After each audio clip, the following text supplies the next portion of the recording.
Nangangamoy, nangangamoy. Okay, dumako na po tayo dito. Tawagin natin itong title na Patay Gutom. Ito po maririnig nyo po, ang title nito ay Patay Gutom. Ba't patay gutom? Malalaman nyo po kung bakit. I am the first in line in succession. Vice President Sara Duterte says the public need not question her readiness to assume the presidency if the need arises as mandated under the Constitution. Oh my God, patay gutom lang ang peg.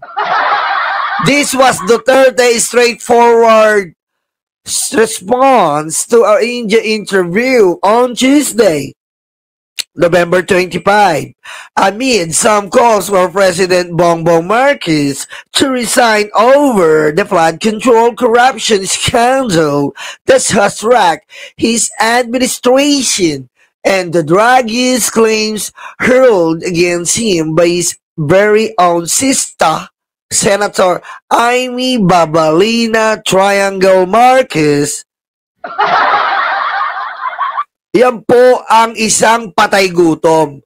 Lumalabas na ang katotohanan na patay gutom maging presidente de leche, de crazy, de tililing, Sara Impactita Demonita Duterte. Moko-loko. Atat na atat talaga. Ready na raw siyang maging presidente siya.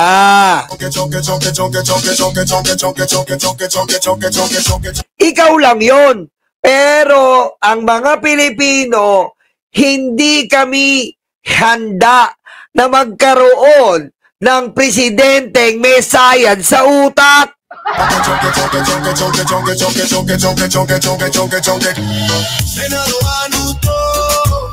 At hindi kami handa na magkaroon ng presidente na magnanakaw.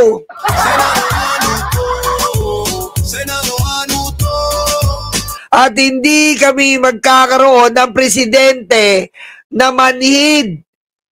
Na walang pakialam sa bawat Pilipino. Hindi namin gusto maging presidente yung ganyan. Bumabagyo, nagko-concert sa Taylor Swift. Hindi lang isa, hindi lang dalawa, maraming beses na. Pag may bagyo, nakatago.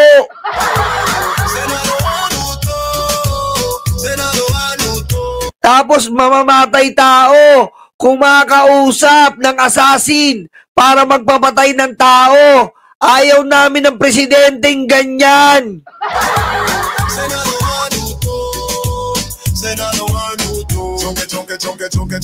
Ang gusto namin presidente ay parang Marcos. Isang Marcos na tagapagtanggol ng ordinaryong mga Pilipino, tagapagtanggol ng mga mahihirap. Tuwing may bagyo, nandyan na. Halos araw-araw nagtatrabaho. Walang bilang sa kanya ang salitang day off. Hindi niya kinikilala ang salitang day off.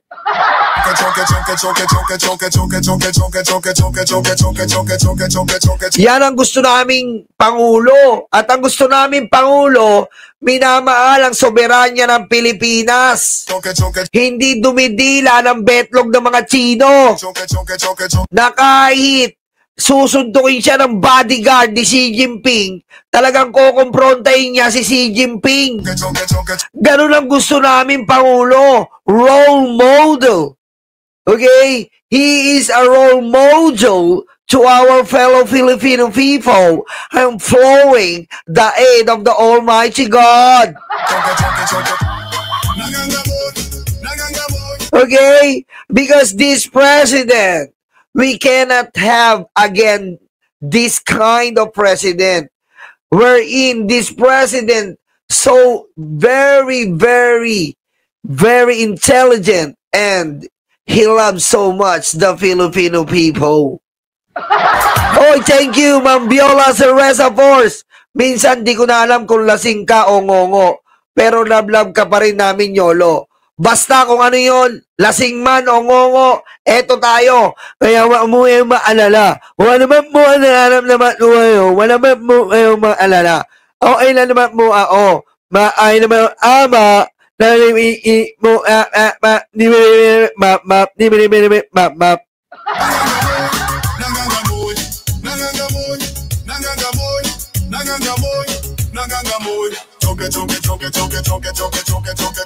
Okay, salamat po Ma'am Viola. At saka nga po pala, isipin nyo, kapag si Sara naging presidente, wala na po. Wala na. Wala nang pag-asa ang korupsyon sa Pilipinas. Babalik po ang alin? Ang mga magnanakaw na nakapaligid sa kanya.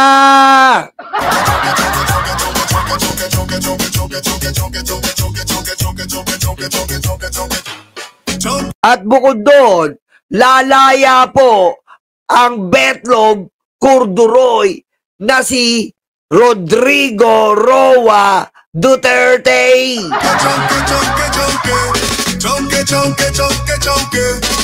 Sabi ko nga sa inyo, ang pagkapanalo ni Sara ay hindi para sa Pilipino. Ang pagkapanalo ni Sara ay para lamang sa apelido.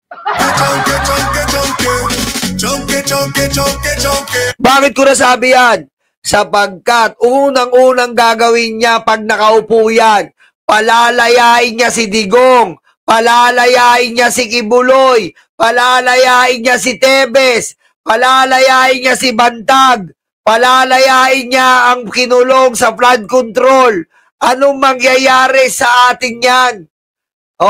Kapag nakalaya uli yung mga yan na ginahasa ang ating mga mamamayan, ang ginahasa ang kaisipan ng ating mamamayan, ginahasa ang sitwasyon ng ating mga mamamayan.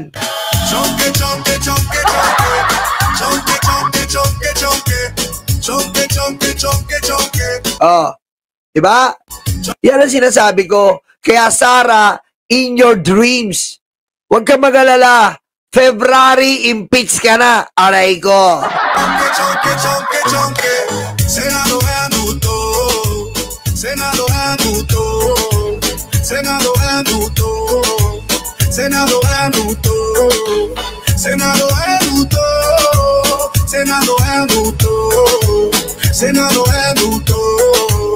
Senado é adulto.